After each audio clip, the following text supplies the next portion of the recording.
Hello, friends. This is Dave Hurwitz, executive editor at ClassicsToday.com, here with a really interesting recording of music by French composer Rita Strohl.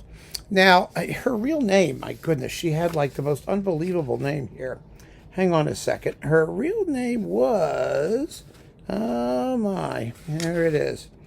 There we go. Are you ready for this? Aimée Marguerite, okay, let me start again.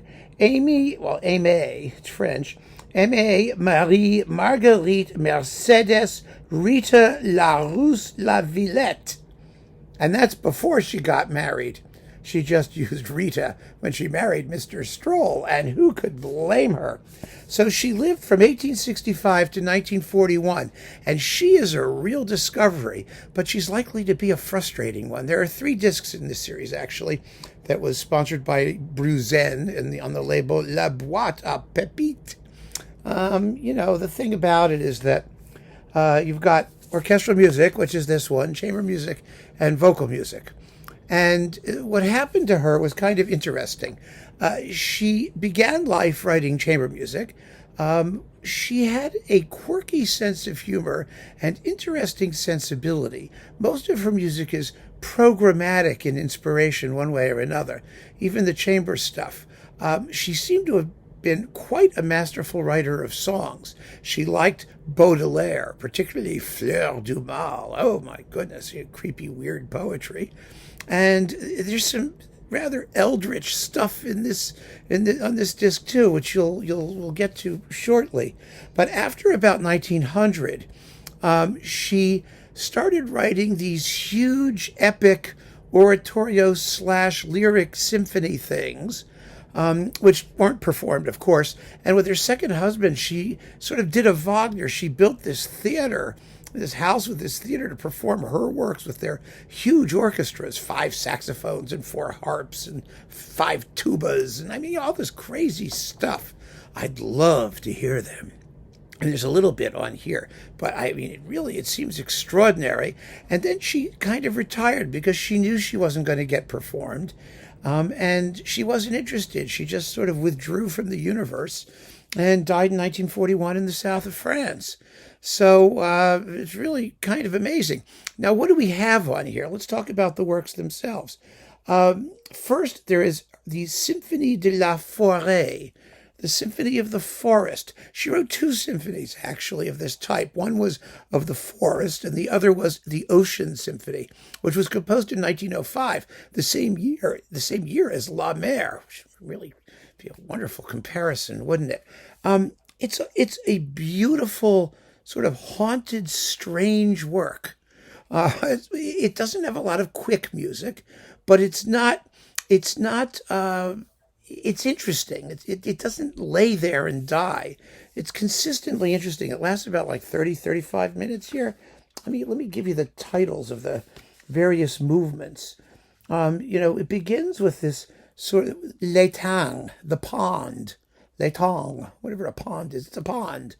And it doesn't sound terribly pond-like. It's not like you hear, flesh-eating amoebas and frogs and things. It's a spiritual conception of the forest. There's just a lot of variety in the pond.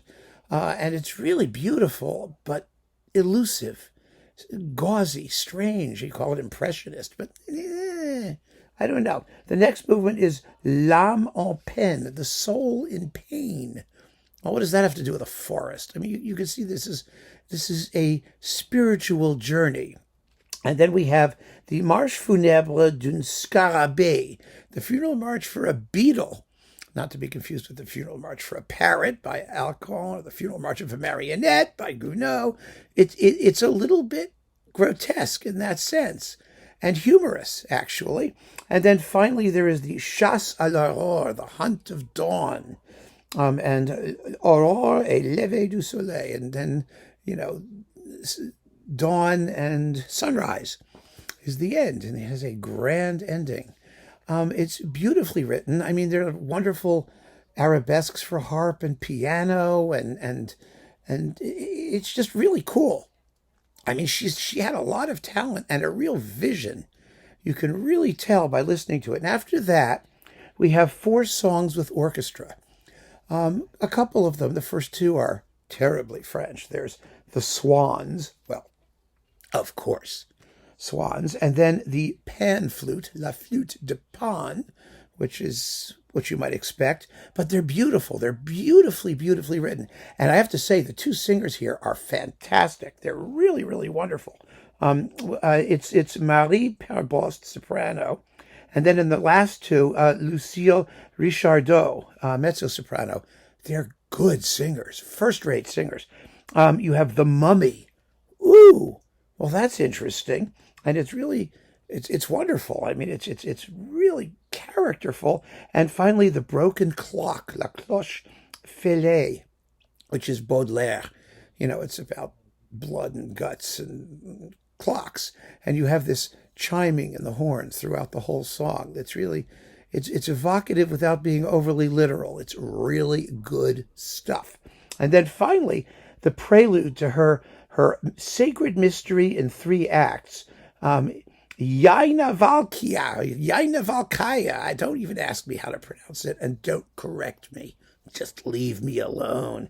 It's Yajnavalkya. You go pronounce it. Anyway, it's one of these Hindu things that she did. She did Christian mysticism, Eastern mysticism, and mystical mysticism. I mean, she had like this grouping of these gigantic things. And this is the prelude to Act 2, which is 10 minutes long. I mean, this is serious. It's a big, giganto thing. And it's wonderfully evocative and powerful music in its way. I mean, it really is. It's worth hearing. Let's put it that way.